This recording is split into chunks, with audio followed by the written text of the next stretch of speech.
At some point in your riding journey, you realize a ride isn't really about the destination. It's about the people you meet along the way. Today, I'm meeting up with the Scoot Papa Vespa Club of Pampanga. Yo! Happy weekend! Uy, golden hour oh. Today is Saturday and tambike tayo with the Scoot Papa boys. I believe it's an open invite, so I invited myself. Para makilala natin mga Vespa peeps dito sa area natin. Masyado tayong loner eh. Niyayaya ko nga si Casual Riding TV kahit nagaling siya ng Zambales. Bago yung circumstances niya ngayon eh. Mukhang magkakaroon na siya ng activities dito sa Pampanga area. Kaso may lakad daw sila ngayon family eh. So tayo lang muna. 5 o'clock nga yung call time eh. Anong oras na? I just got back from Manila. Pero nakakotse naman tayo with the family. Kaya pagod pa. Yeah, excited. Excited ma-meet ang mga like-minded people. Kaya lang nahiya ako sa Vespa natin. Hindi ko siya nalinis. May evidence of daily use. Kayo din ba, ano? Conscious kayo sa mga bike nyo kapag may meet na ganyan? I don't know if it's a Kapampangan thing or it's just a Pinoy thing in general. Ayaw mo mabati na ang dumi na ride mo. Wala naman sigurong ganun. Wala naman ang babati ng madumi yung ride mo. Nakita ko lang kasing lagi makintab itong mga tsaka magagara yung setup nila sa Vespa. Prepared ba tayo sa budol? Prepared ba tayo? Sarang hindi. Hindi tayo prepared ba budol? Pero excited ako may mga gusto akong malaman about sa Vespa. May mga gusto akong ayusin. Like siguro mangungopia tayo ng setup dun. Itong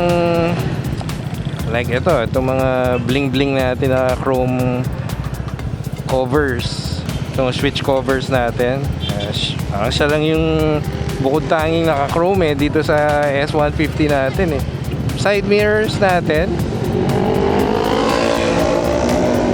blacked out sila so yun, gusto ko siyang palitan ng black. Tapos since magpapalit na rin lang, eto sana lagyan ko ng kill switch para hindi ko ginagawang kill switch yung yung kickstand. So ang tanong ko is saan ba makaka-score nun dito kill switch? Kasi mahirap parang wala akong makita sa Shopee. Siyempre gusto natin yung red tas black na bagay dito. Matte yung cover. Pwede ring gloss. Itong glove compartment natin, may na-OC ako dun sa hindi siya aligned Tanong ko kung may remedyo yan or wala, kailangan palitan. Mas Mariosep, what's that? Wala kayo dyan. So the invite was for 5 PM onwards, tambike sa Remember Cafe. Kung napanood nyo yung previous vlog natin, Pies, Pills, and Promises, ayun, na feature ng napakasaglit yung Remember Cafe doon in one of the B-rolls. Siya yung well-lit na cafe, kung hindi ako nagkakamali. Worry ko baka puro mga bagets itong mga padatnan natin to. Medyo may edad na tayo Sarap talaga nung tunog ng tambucho ngayon. Yung Acra, tinanggalan natin yung silencer. Minsan may nag-assemble na Vespa group dyan sa may Shell. I don't know if they're the same group. Mamimit natin ngayon. Woo, the sky! Ganda. Na-appreciate ko ngayon yung mga ganyang sky, oh. Kasi kung babalikan natin yung mga vlogs natin, madalang yan eh. Madalang tayo magka-detail sa sky. Nagpaalam ako kay Wiggy. Wiggy, punta ako ng Vespa meet.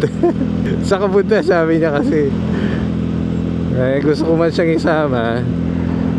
Naka-zoomer X siya eh. Malay mo pala rin tayo at maging S125 yung no, Wiggy? Yung manifest natin yan, Wiggy, maging S125 yung zoomer mo. Hindi naman sa mapalitan siya ng S125 kasi ayaw namin let go yung ayaw namin let go ang zoomer. It's our first bike.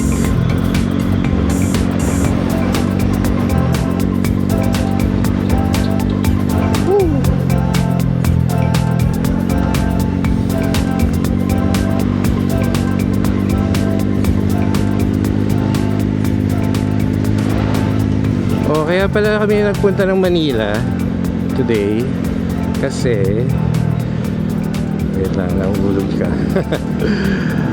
Kasi kinuha namin yung pyesa ng bit.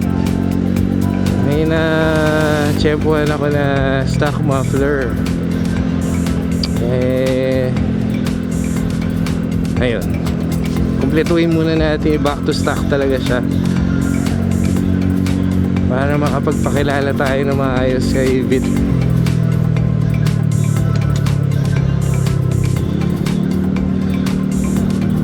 Kinuha namin sa Santa Mesa. Santa Mesa ba yun?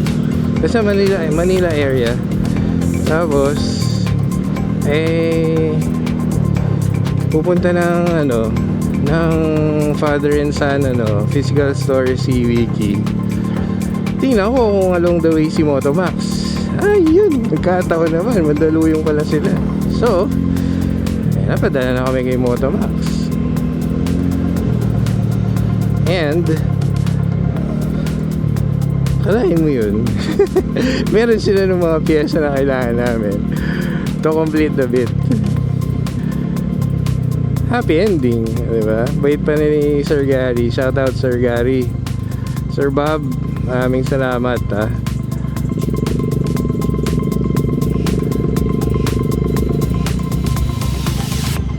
May checkpoint, anti-criminality.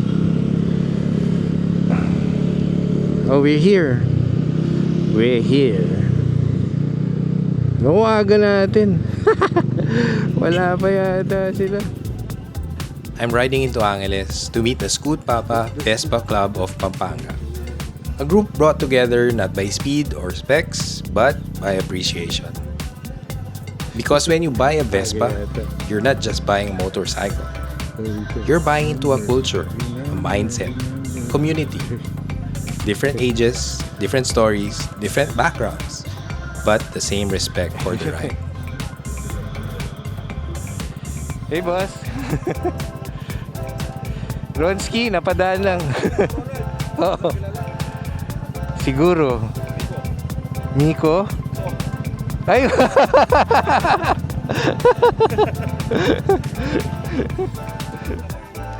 This is the part you don't see on brochures. The handshakes, the easy conversations, the way strangers instantly feel familiar.